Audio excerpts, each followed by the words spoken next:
Aujourd'hui, on accueille Enedis et tous ses partenaires pour expérimenter donc un nouveau groupe électrogène zéro émission.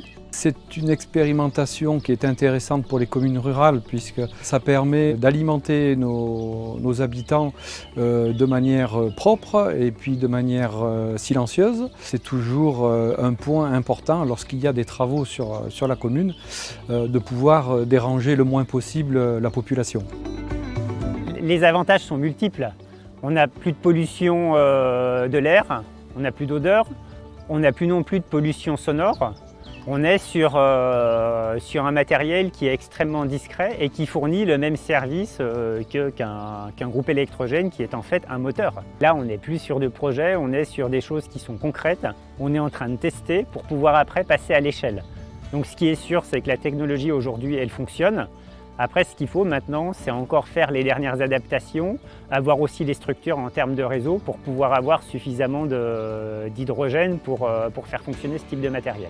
Alors avec EODEV, on s'est organisé pour faire des retours réguliers du fonctionnement de ce groupe électrogène. Donc ça a permis aussi à EODEV de récupérer des informations pour faire évoluer leur système, puisqu'aujourd'hui, les futurs groupes ils ont pris en compte aussi des évolutions par rapport à l'utilisation de ce type de matériel. Donc l'énergie est stockée sous forme d'hydrogène, sous forme gazeuse à 200 bars. Donc ce sont les contenants que l'on voit derrière moi.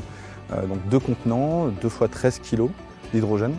Ensuite, on détend l'ensemble de l'hydrogène pour intégrer l'hydrogène entre 11 et 16 bars à l'arrière du groupe électrohydrogène. Et puis cet hydrogène qui est consommé avec de l'oxygène nous permet de produire des électrons à l'aide d'une pile à combustible de fourniture Toyota et on ne rejette que de l'eau. Et puis cette électricité est additionnée à une batterie, donc l'électricité produite par la pile à combustible, puis ensuite convertie pour pouvoir délivrer du 400 volts triphasé classique. Et ce type de technologie permet de remplacer, ou permettra demain de remplacer des groupes électrogènes qui fonctionnent avec des hydrocarbures par des groupes qui émettront absolument aucun gaz à effet de serre. J'invite tous mes collègues maires à expérimenter de manière un peu plus industrielle l'utilisation de ce type de solution. C'est une fierté pour le citoyen et puis aussi pour le salarié de l'entreprise de savoir qu'on est impliqué là-dedans.